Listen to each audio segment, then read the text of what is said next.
before I start this rant, I want to start off talking about the things I do like about Crimson Desert. Because I'm a fair person, man.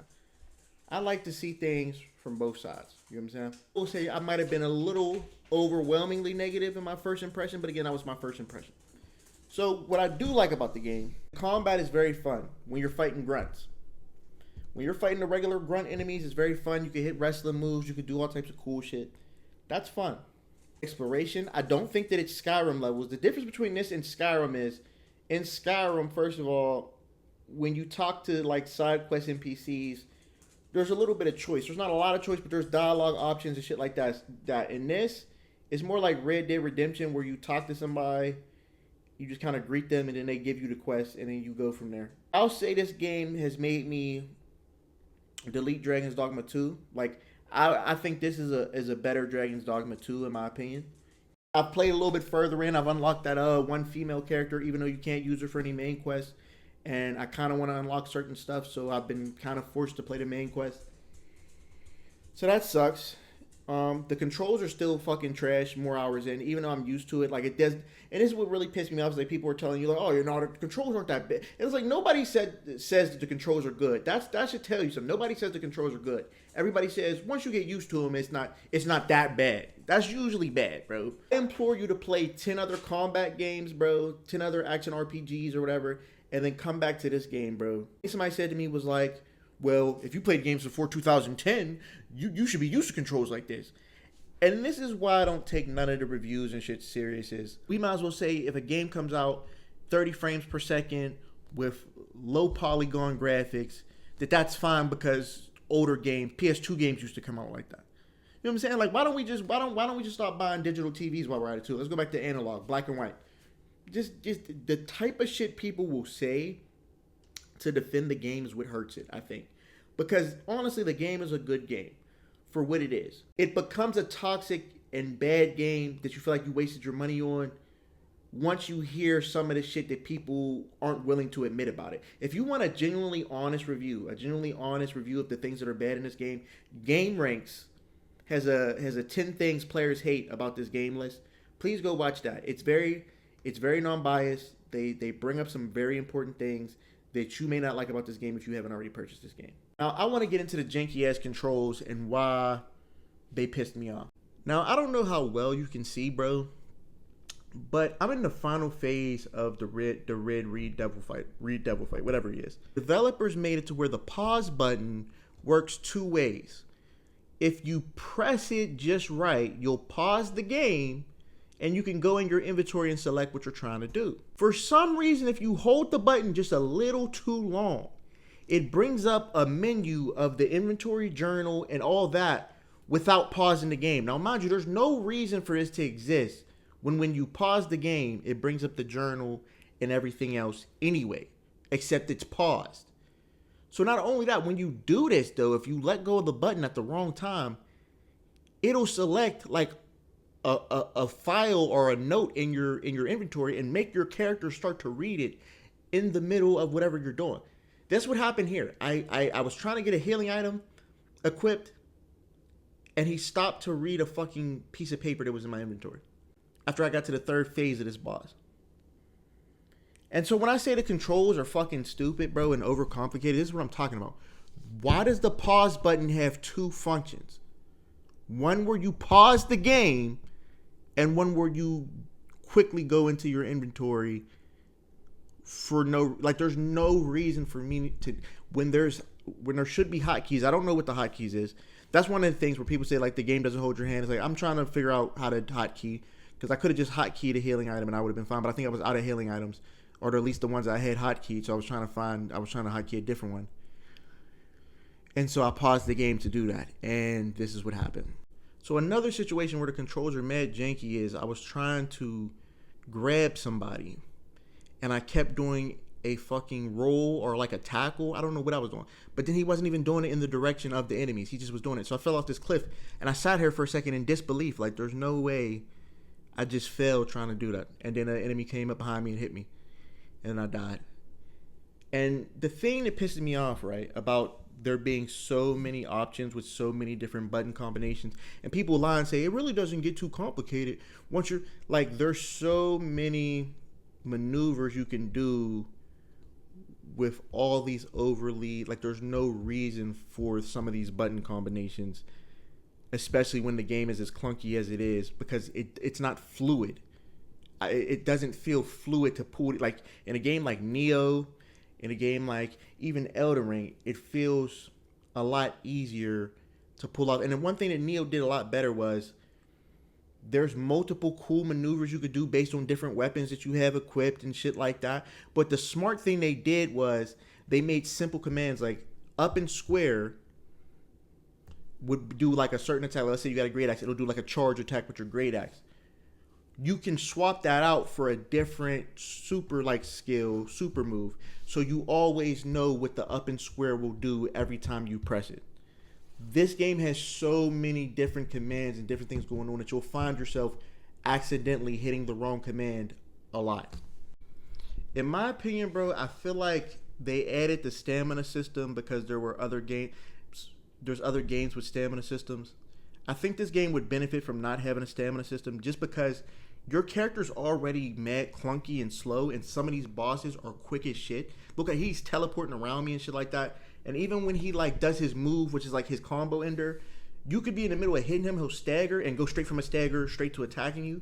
And then there's a part of this fight where you have to run away from him and hit some totems to progress the fight. And the whole time you're running, he's able to catch you. Like, so it's like you got to be dodging while he's chasing you down while you're trying to hit these totems. And the camera doesn't help at all. It just like, look at a game like The Witcher. Look at a game like God of War. A game like God of War, that game doesn't have a stamina system in the combat. And I feel like it doesn't need one. You know what I'm saying? Like, I don't feel like every game needs a stamina system, especially if it's supposed to be like a power fantasy type of game. Like the fodder enemies are already so fodder that they throw so many at you at a time, and you can just do all the types of moves you want on them. They might as well just remove a stamina system, like, because it slows down the combat too much, especially compared to the enemies you have to fight. Well, the bosses it's particularly the bosses. When you get to the bosses, the stamina system just feels out of place, especially when your character is already super clunky, bro. Imagine Devil May Cry with a stamina system. It would be like, it wouldn't be the same game. You know what I mean? There's just some design choices in this game that don't make sense, and that's okay. It's still a good game. The exploration is cool. I mean, I still haven't found anything more interesting than just a fetch quest. Go kill some bandits, fetch quests, this, and that, because it was originally an MMORPG, and a lot of the quests feel exactly like that, MMORPGs. People are trying to make it sound like Skyrim, where you have these choices and you can talk to different, like, it's not that, bro. It's definitely not that. It's just a lot of toxic positivity with this game, where people, it's the hottest new thing. There's no microtransactions, so people want to talk, praise it. But honestly, I'm going to be real. The only people I've seen with positive reviews all have more than 200,000 subscribers, and if you know anything about that, those people are more than likely paid by the developers to do nothing but praise this game, because anybody with way less subscribers than that have actually said the things that are negative about this game. People are shitting on IGN, where people think that the entire company of IGN does the reviews. It's one writer for different games. Like, some writers do different games, and some writers, that's why the scores don't make sense, because it's different people. And like, the main criticism I've seen for people's reviews is they'll say, oh, well, you don't have enough hours in the game. And IGN had 130, and people are still like, oh, well, they don't know what they're talking about. They just don't understand. They rated this other game high. And again, like I said, if you pay attention, it's other writers who do these articles. So different writers played different games, meaning there's going to be different ratings because different people have different opinions. It's an exploration game. You go around, there's quests to do. It feels like a single player MMORPG, like people said. Even though they said they changed it from an MMORPG, it very much has the DNA of an MMORPG. A lot of the quests feel very MMORPG coded. A lot of the boss fights feel like they were made for MMORPG. Like, a lot of them feel like they're supposed to be a group of you fighting them. Unless you did the exploration to maybe find some sort of item that you need in particular to beat said boss. But it's crazy because all the other enemies are such cannon fodder that when you get to the bosses, you don't feel like you know the mechanics enough to really stand a chance against them. And really, it turns out to be your best bet is to just upgrade your stamina and just block everything you can block and then attack at the end of their combos. That's really the best bet. You know what I mean? If you notice, bro, if you really peep game, Every time you see a YouTuber talking about this game and how great it is and amazing, all the clips I see is either them walking around or following an NPC walking around like you do in every other game, doing wrestling moves on regular ass enemies because it makes it look cooler than it is. Because again, they just stand there and let you do whatever you want to them, most of them, or they're fighting a boss. And then it's like outside of that, bro, the game is no different than a lot of other games. I feel like if Ubisoft made the same game, bro, we would call it slop. I'm telling you right now, if they dropped this exact same game, we'd say, oh, more open world Ubisoft slop. Because they already made this game, and it was called AC Odyssey. And if AC Odyssey had fucking wrestling moves and shit, bro, it would be this game. Even in AC Odyssey, there's quests where you can make choices and actually have some sort of effect. Like there's one where, like, if you save a family, the disease they have completely corrupts a whole island. A bunch of people die on that island because of it. Like, even that's a little, you know what I mean? I don't know, bro. Like, I'm just so sick of the just toxic positivity, bro. Where it's just, this is the greatest game ever, 10 out of 10. It's perfect. Anybody who has a problem with it isn't good at games, doesn't game, and it's just so weird. It's this weird groupthink, bro. And just to show y'all the toxic positivity I'm referring to, just so y'all don't think I'm just blowing smoke up y'all ass, I went into the forums because, again, I like to get multiple opinions. I like to see how different people think of things. This person is saying that this game's combat is better than Devil May Cry's, Final Fantasy XVI, Elden Rings, and then he says something about Neo. And this is how weird this group is. So he says DMC is all about combos and not actually thinking. Are you fucking serious, bro? Now, I said something similar where, like, the enemies don't really fight back. You're supposed to juggle them and all that. But you still have to think to pull off some of these combos. Like, some of the combos I see people pull off when they decide to switch weapons into combos, and there's certain points in certain combo strings when you switch a weapon that cause you to do certain things. That requires thinking, bro. But okay. Elden Ring. Dude said something weird like, I would probably make you blush at your own skill in any FromSoft game, which actually are all laughably bad at combat. This should tell you everything you need to know. Now, mind you, these are the same people who are going to tell you, if you don't like this game, you're not a real gamer, you don't play a lot of games, you're not good at games, skill issue. This motherfucker said all FromSoft games are laughably bad at combat. I was going to say, you got iframes, dodge rolls, perfect dodge, slow-mo, parries, grappling, throwing, kicking, elemental properties on your... Now, mind you, these are all things in other games. This is not unique to Crimson Desert. Neo has this. Fucking Elden Ring also has this. So what are we talking about? Just use your brain and make an informed purchase, man. And make sure you watch reviews from smaller channels and not these huge channels that have been paid off by people to make you feel like you're supposed to join in the group thing. Because this is crazy. You have iframes. How many games have... You could name like maybe 10... Like, again, like I said, it's the wrestling moves, bro. If Dragon's Dogma added wrestling moves, we wouldn't be talking about this game. If Dragon's Dogma just had a hand-to-hand combat class that let you do wrestling moves, we would not be talking about this game the way we're talking about this game. I'm being so for real, bro. The coolest interaction I've had in this game so far was there was like a village of small, like, magical children people. And every time you went into the village, they would shoot you with a dart, you'd pass out. You'd have to do that like 3 times. Then another one pops up and you talk to her. And then she wants you to meet her out in this little enchanted forest. You meet out in the enchanted forest. She wants you to grab something off the top of this walking tree man. You grab something off the top of the walking tree man. Give it to her. Then you're allowed to walk into the village. And that was it. And it was like, okay, that was a cool interaction.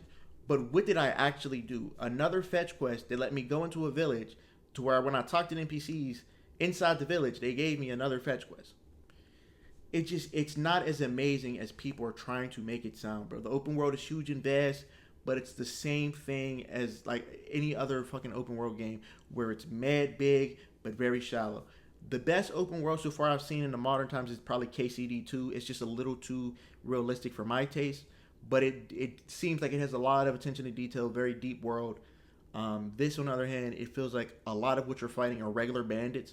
I'm sure there's some cool enemies, some cool unique ones, but for the most part, you're fighting regular bandits, and they throw a lot of them at you to the point it feels like Dynasty Warriors, and it's like, it just doesn't, and that works, right? You can almost forget about the stamina system when you're fighting the regular bandits, but when you go to the boss fights, the stamina system becomes like a huge hindrance where it feels like it shouldn't have been there. You know what I'm saying? God of War didn't need a stamina system. Devil May Cry didn't need a stamina system. Elden Ring needed one, but Elden Ring's bosses felt, even though they do a lot of jumping around and doing moves that you can't do as the player, it still felt like your dodge roll was made for their attacks. Where in this game, some of their attacks don't make sense. Like the White Goblin dude you fight, he has an attack that scrapes along the ground to where I thought you could jump over it. First of all, the jump is so slow in this game that you can't rely on it to do that. And then if you did jump over it, you still get hit by it. So it's like there's just certain shit in the boss fights that don't make sense. You know what I mean? But let me know what y'all think about the game, man. Are y'all enjoying it? That's all that really matters. If you're enjoying it, hey, move on, bro. But again, these are my problems with it. And don't come in here saying that fake gamer shit and all this, bro. Like I said, I play a lot of games, bro. If you play 10 other action games and go play Crimson Desert, it's just going to feel wrong in your hand. Like everything feels wrong. Wrong and overly complicated. But it's your boy, Hard Diggity Dog, and I'm out. Peace.